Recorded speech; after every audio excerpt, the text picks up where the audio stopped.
klik sign in untuk bisa masuk. Nah, di pencatatan logistik ini Bapak Ibu cukup memasukkan atau mencatat 3 bagian saja atau 3 hal.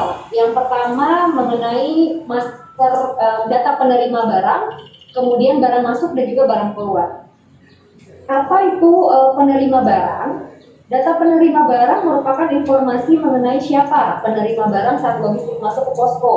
Jadi penerima ini akan melakukan pelaporan yang detail mengenai logistik yang diterima pada form pencatatan dashboard. Jadi penerima sebaiknya ini anggota posko yang bertanggung jawab terhadap pencatatan dan pelaporan logistik posko. Jadi kami merekomendasikan nanti Bapak Ibu silahkan untuk menentukan melalui kesepakatan bersama kira-kira siapa yang ditunjuk sebagai penanggung jawab untuk mencatatkan logistik yang masuk di posko.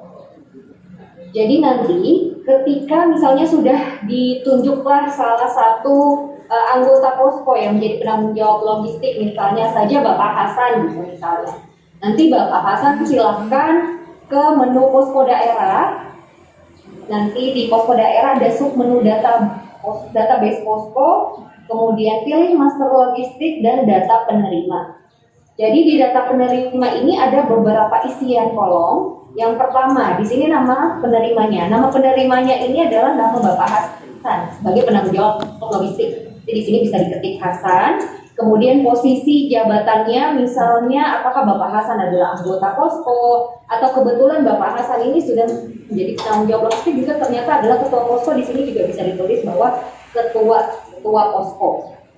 Kemudian di sini ada isian phone atau nomor telepon, nomor handphone. Di sini Bapak Hasan silakan mengisi nomor handphone dan keterangan di sini adalah opsional, bisa dituliskan, bisa diisi atau bisa juga tidak. Nanti kalau misalnya ini diisi nanti bisa dituliskan atau bisa diketik penanggung jawab logistik posko. Seperti itu. Kemudian klik submit yang ada di lingkaran merah ini. Jadi setelah 4 isian ini sudah diisi dengan identitas yang diminta oleh Bapak Hasan, kemudian silakan mengklik submit dan nanti setelah ini di tabel ini akan muncul nama Bapak Hasan, kemudian posisi jabatannya apa, kemudian juga kapan Bapak Hasan mendaftar atau mengklik atau memasukkan informasi mengenai informasi data diri Bapak Hasan. Jadi untuk data penerima barang, ketika misalnya Bapak Hasan ini kebetulan tidak sendiri, dibantu juga dengan anggota posko yang lain yang merupakan sebagai penanggung jawab logistik juga. Jadi sebenarnya bisa untuk menambah satu nama lagi, nama penerima barang. Jadi satu atau dua penanggung jawab logistik selain Bapak Hasan, misalnya Bapak Agus. Jadi Bapak Agus juga bisa memasukkan nama di sini, namanya Agus, kemudian posisi jabatannya, misalnya anggota posko, misalnya bendahara posko atau sekretaris posko, kemudian di sini keterangannya bisa ditulis sebagai penanggung jawab logistik, phone-nya di sini dituliskan nomor handphone dari Bapak Agus dan jangan lupa untuk mengklik submit. Jadi nanti di sini tabelnya akan muncul 2 nama, yang pertama Bapak Hasan dan yang kedua Bapak Agus. Jadi itu untuk penerimanya. Kemudian selain penerima barang, ini akan dicatatkan juga pencatatan data barang masuk dan barang keluar. Kita lihat bersama, apa itu pencatatan barang masuk? Barang masuk itu merupakan informasi mengenai barang-barang yang masuk atau yang datang di posko, yang diterima posko untuk keperluan kegiatan PPKM Mikro. Misalnya ada pembagian masker, ada misalnya pembagian brosur, yaitu materi KIE atau yang bisa disebarkan ke masyarakat. Nah, barang-barang inilah yang dicatatkan di dashboard logistik sebagai barang masuk. Jadi semua barang yang digunakan untuk keperluan kegiatan PPKM Mikro itu dimasukkan di pencatatan data logistik. Jadi pencatatan data logistik yang barang masuk atau barang keluar ini dilakukan secara rutin ketika ada barang yang datang, ada barang yang masuk atau ada barang yang kita lihat bersama bagaimana caranya. Yang pertama sama, untuk menunya nanti bisa memilih posko daerah, kemudian pilih logistik posko, kemudian pilih barang masuk. Jadi pilihan barang masuk. Nah, di sini ada beberapa kolom atau beberapa isian yang diisi untuk barang yang masuk. Yang pertama posko. Di sini untuk kolom isian posko akan secara otomatis terisi atau akan secara otomatis muncul pilihan posko Bapak Ibu tempat Bapak Ibu bertugas. Misalnya posko A di sini nanti ketika Bapak Ibu masuk dengan akun yang sudah diterima di sini akan secara otomatis muncul. Jadi tinggal dipilih saja. Sumber barangnya ini dari mana? Sumber barangnya ini dari BPBDK atau misalnya dari Dinas Kesehatan setempat berupa masker atau misalnya dari Dinas Sosial misalnya. Di sini ada beberapa sumber yang bisa Bapak Ibu pilih tergantung dengan sumber barang yang datang atau yang masuk di posko Bapak Ibu. Penerimanya siapa? Penerimanya tadi. Karena kita sudah mengisi 2 orang tadi, yaitu Bapak Hasan dan juga Bapak Agus. Jadi nanti tinggal dipilih apakah saat itu yang menerima adalah Bapak Hasan atau adalah yang Bapak Agus. Jadi tinggal dipilih saja. Barangnya berupa apa? Barangnya yang masuk misalnya berupa masker atau misalnya berupa makanan siap saji. Di sini semua sudah ada pilihannya, tinggal Bapak Ibu pilih. Tanggalnya dipilih juga, tanggalnya dimasukkan, tanggal berapa, misalnya tanggal hari ini tanggal 8 April 2021 misalnya. Jumlah barang yang diterima berapa? Kalau misalnya tadi barangnya saya contohkan misalnya masker. Jumlah barang yang diterima ini diambil yaitu jumlah unit yang paling terkecil. Misalnya Bapak Ibu menerima masker 2 dus dan 1 dusnya isinya 10. Berarti yang Bapak Ibu tuliskan di sini jumlah barangnya yang diterima adalah 2 dus dikali 10 karena 1 dusnya 10, berarti di sini 20 barang, 20 masker. Untuk kolom satuan ini secara otomatis akan terisi sesuai dengan barang yang Bapak Ibu pilih di sini. Misalnya di sini ditulisnya atau dipilihnya masker, di sini akan terisi pieces. Seperti itu. Kemudian jumlah barang yang diterima dalam kondisi rusak. Ketika misalnya barang yang masuk ada yang rusak, misalnya tidak bisa digunakan, Bapak Ibu silakan mencatatnya di sini. Misalnya dari 20 pieces atau 20 lembar masker yang diterima terdapat 5 masker yang rusak. Di sini silakan ditulis juga 5 masker yang rusak.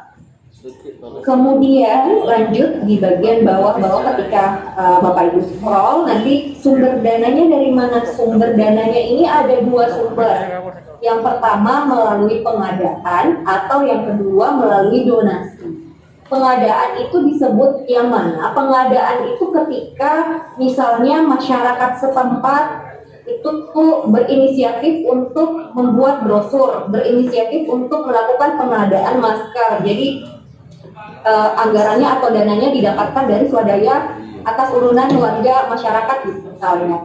Itu merupakan pengadaan. Adapun donasi merupakan pengadaan atau barang yang diterima dari instansi atau kementerian atau lembaga dari pemerintah. Seperti yang tadi contohnya seperti BPBD, Kemendes misalnya, atau Dinas Sosial misalnya, Dinas Kesehatan setempat misalnya. Seperti itu. Jadi untuk anggaran atau dana yang digunakan untuk dari pemerintah itu merupakan pengadaan. Adapun dana yang digunakan dari inisiatif masyarakat sendiri atau swadaya masyarakat itu merupakan pengadaan. Seperti itu. Jadi itu adalah beda donasi dan pengadaan. Untuk kolom yang nomor 2 ini, di sini ada dokumen BAST. Dokumen BAST ini biasanya ketika pengadaan barangnya berupa donasi dari kementerian lembaga atau instansi, itu biasanya akan ada dokumen BAST atau dokumen berita acara serah terima. Berita acara serah terima ini isinya adalah rincian barang-barang yang Bapak Ibu terima ketika saat itu barang itu datang. Misalnya telah dikirimkan barang berupa masker sebanyak 2 dus sama dengan 20 pieces atau 20 lembar. 20 lembar kemudian 5 barang rusak diterima oleh misalnya Bapak Hasan. Jadi ada dokumen seperti itu yang biasanya akan ditandatangani. Sama seperti ketika kita menandatangani resi kurir seperti itu. Jadi biasanya kalau misalkan paket kita datang di rumah kita akan menandatangani dokumen, jadi sama seperti itu. Jadi biasanya disebut dengan dokumen BAST atau dokumen berita acara serah terima. Jadi kami mohon untuk difoto dokumennya, kemudian disimpan di dalam perangkat Bapak Ibu, misalnya di laptop kah atau di komputer kah, kemudian nanti bisa diupload atau diunggah dengan mengklik ketiga total harga. Total harganya itu merupakan asumsi kalkulasi barang berdasarkan harga harga pasar di tempat Bapak Ibu. Misalnya tadi masker di tempat Bapak Ibu itu harganya Rp1.000 satu piece-nya atau satu lembar kali dengan Rp1.000, berarti nanti Bapak Ibu di sini bisa mengisikan 20.000. Tidak ada ketetapan yang pasti, tidak ada ketetapan yang baku karena ini merupakan kalkulasi mengikuti harga pasar yang berlaku di tempat atau di domisili Bapak Ibu. Di nomor 4, keterangan di kolom 4 ini nanti bisa diisi informasi yang relevan, misalnya ini opsional, jadi nanti kalau misalnya Bapak yang lain silakan di kolom keterangan ini. Kemudian ketika semua kolom sudah diisi, jangan lupa untuk klik submit. Nanti seperti biasa ketika sudah mengisi submit, informasi ringkasan dari data-data Bapak Ibu yang sudah Bapak Ibu isikan nanti akan muncul di tabel di bawah sini. Misalnya tanggal April ada barang masuk berupa masker, dari mana sumbernya, kemudian total harganya berapa, kemudian nanti diterima oleh siapa, nanti akan kelihatan di tabel ini.